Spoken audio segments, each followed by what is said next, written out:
Hola chicos, hoy vamos a hablar de las enfermedades comunes.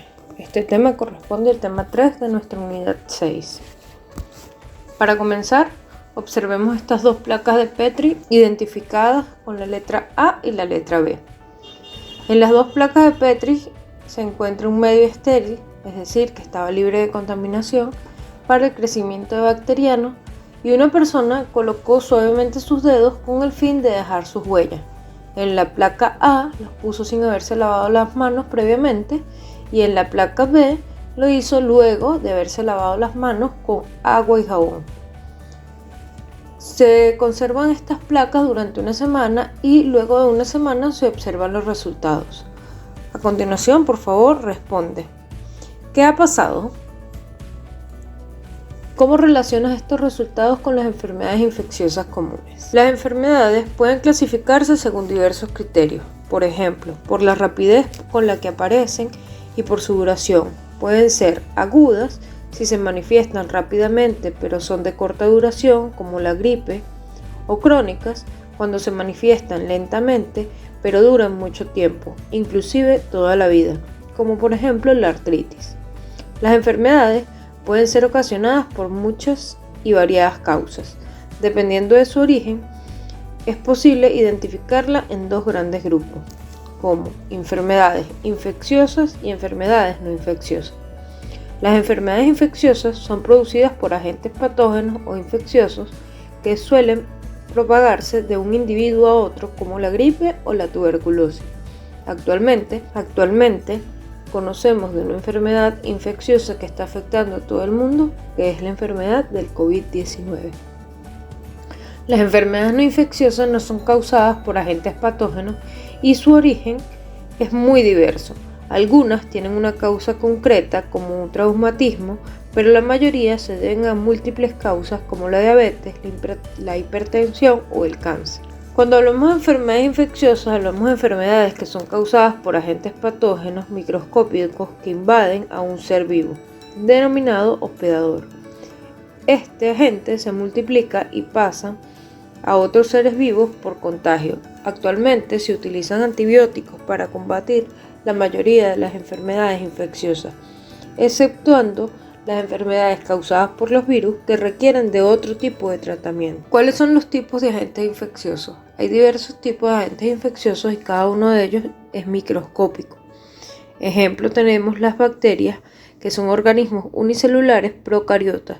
La mayoría de las bacterias son inofensivas o son beneficiosas para todos los seres vivos, pero algunas de ellas pueden causar enfermedades como la salmonelosis o la meningitis.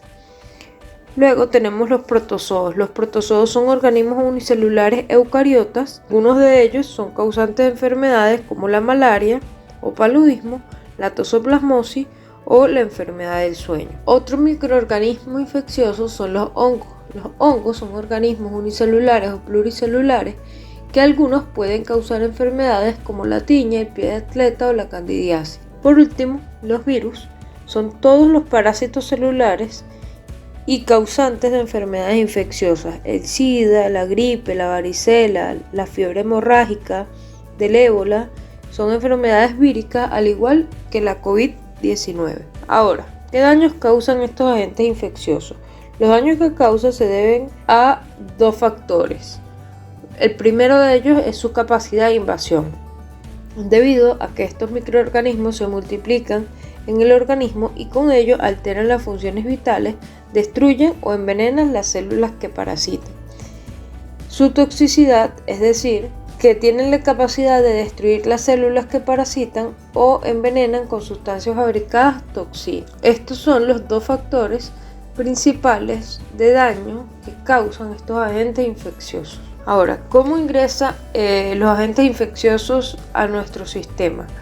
Los agentes infecciosos pueden ingresar por diversas vías, como es la vía dérmica, la vía respiratoria, la vía digestiva o las vías genitourinarias. Cuando hablamos de la vía dérmica, hablamos de la piel. Si la piel presenta heridas, incluso microscópicas, favorece al ingreso de gérmenes como por ejemplo la bacteria del tétano. La vía respiratoria está constituida por toda nuestra vía aérea. Con el aire que aspiramos ingresan algunos virus como el virus de la gripe o el virus del COVID-19 o bacterias como la meningitis o la de la faringitis. Las vías digestivas ingresan gérmenes como las bacterias del cólera y virus como el de la hepatitis A que pueden contaminar los alimentos o el agua e ingresar al cuerpo. Y por las vías genitourinarias, por ellas pueden ingresar agentes infecciosos como la bacteria de la sífilis o el virus del SIDA que se transmite, entre otras formas, por contacto sexual. Cuando hablamos de transmisión de enfermedades, ¿sí?, los agentes infecciosos pueden transmitirse desde una fuente a un organismo sano de dos formas. Puede ser de forma directa, cuando una persona portadora transmite sus gérmenes a otra sana, y puede ocurrir mediante contacto físico o a través de partículas generadas por el portador mediante un estornudo, por ejemplo. O de transmisión indirecta. Tiene lugar cuando los agentes infecciosos van desde una persona portadora hasta otra sana, pero sin que exista un contacto directo entre ambas. Por ejemplo, a través de las picadas de los animales, una transfusión de sangre o por alimentos contaminados. Cuando hablamos de transmisión directa, estas transmisiones pueden ser por vía sexual, pueden ser transmitidas de la madre al hijo a través de la placenta, por quemaduras o heridas en la piel causadas por agentes contaminados o a través de las vías aéreas por la respiración. Las enfermedades no infecciosas no las producen gérmenes y por tanto no son contagiosas y existen diversos tipos. Por ejemplo, las enfermedades genéticas son causados por genes con información incorrecta, los cuales desencadenan alteraciones en el funcionamiento del organismo como la hemofilia y la miopía. Se transmiten hereditariamente. Aquí es importante tener en cuenta que las enfermedades genéticas surgen principalmente a raíz de mutaciones tanto en genes como en cromosomas. Acá tenemos dos ejemplos, uno de la hemofilia, donde la hemofilia es una enfermedad que no permite la coagulación normal de la sangre, por lo tanto las heridas ocasionadas no detienen el sangrado y las personas pueden llegar a desangrarse si padecen de esta enfermedad. Y la miopía, que es una enfermedad ocular, ¿okay?, donde podemos observar cómo puede ver una persona con miopía. Luego tenemos las enfermedades nutricionales. Las enfermedades nutricionales se deben a malos hábitos alimenticios o a carencia de nutrientes, por ejemplo, el raquitismo, la obesidad, la anemia, etc. Las enfermedades degenerativas se originan por desgaste de los órganos y sistemas, como por ejemplo la artritis o el mal de Alzheimer. Las enfermedades autoinmunes se tratan de una reacción anormal de las defensas que las hace actuar contra el propio organismo, como ocurre con cierto tipo de asma, esclerosis o la psoriasis. De ella también hablamos del lupus en nuestra clase anterior, ¿okay?, y el lupus es una enfermedad autoinmune. Luego tenemos las enfermedades endocrinas. Se deben a alteraciones hormonales como por ejemplo la diabetes, el bocio, el gigantismo, el enanismo, el hipotiroidismo o el hipertiroidismo. Tenemos también las enfermedades mentales, que se trata de alteraciones en el funcionamiento del cerebro que afecta la conducta. La depresión y la anorexia son ejemplos de enfermedades mentales. Las enfermedades traumáticas ocurren de forma accidental y brusca, son causadas por golpes o heridas como las fracturas y los esguinces. Y por último, las enfermedades ambientales se originan por la contaminación ambiental.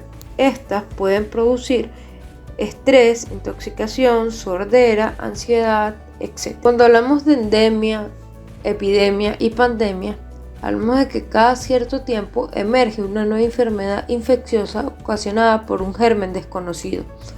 Así sucedió en 1976 en una zona cercana al río Ébola en la República Democrática del Congo, con el virus que tomó su nombre.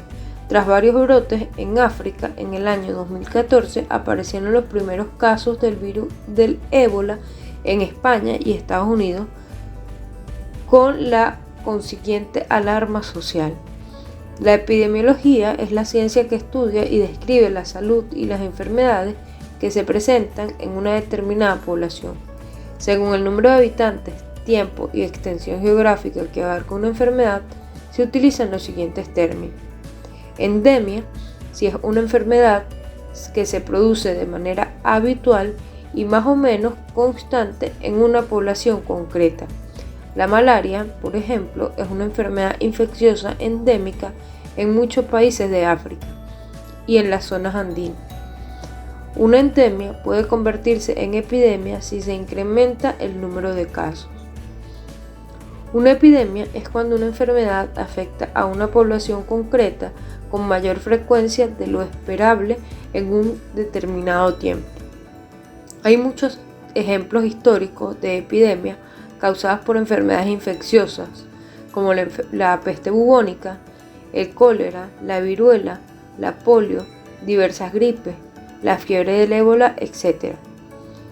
Entre las no infecciosas, algunas alergias o el Alzheimer son epidemias actuales del occidente. Las pandemias es una epidemia global que afecta a un número muy elevado de personas o una extensa área. Muchas oleadas de gripe, como la gripe porcina en el 2009, se consideran pandemias. Actualmente se considera también una pandemia la COVID. Este término, sin embargo, se reserva para las enfermedades infecciosas graves. La obesidad, que es una enfermedad que está en todo el mundo, no puede considerarse una pandemia, ya que no es contagiosa. Cuando hablamos de hipersensibilidad, la hipersensibilidad o reacción alérgica es otro efecto de la tolerancia inmunitaria. Esta se vuelve tan exagerada que, lejos de proteger al organismo, provoca múltiples alteraciones en él. Este tipo de respuesta ocurre ante la presencia de sustancias inocuas como el polen de las flores, ácaros del polvo, algunas medicinas, venenos de insectos, sustancias presentes en ciertos alimentos como los mariscos, etc. La alergia no se manifiesta en primer contacto con el antígeno o alérgeno, sino que luego de pasar el periodo de sensibilización, primera exposición, después de esta etapa, los linfocitos liberan anticuerpos como la histamina, sustancias con función neuroendocrina, que provocan los síntomas de la alergia: inflamación de párpados, ojos y mucosas, congestión nasal, estornudos, dificultad para respirar, etc. Como tratamiento se usan antihistamínicos que reducen o eliminan los efectos de la alergia, ya que bloquean la acción de la histamina. Como actividad debes indagar acerca de 5 enfermedades infecciosas y 5 enfermedades no infecciosas. Luego desarrollar una infografía con ellas considerando las causas de la enfermedad, síntomas y tratamiento. Luego investiga acerca de las últimas 3 pandemias declaradas en el mundo y desarrolla una infografía.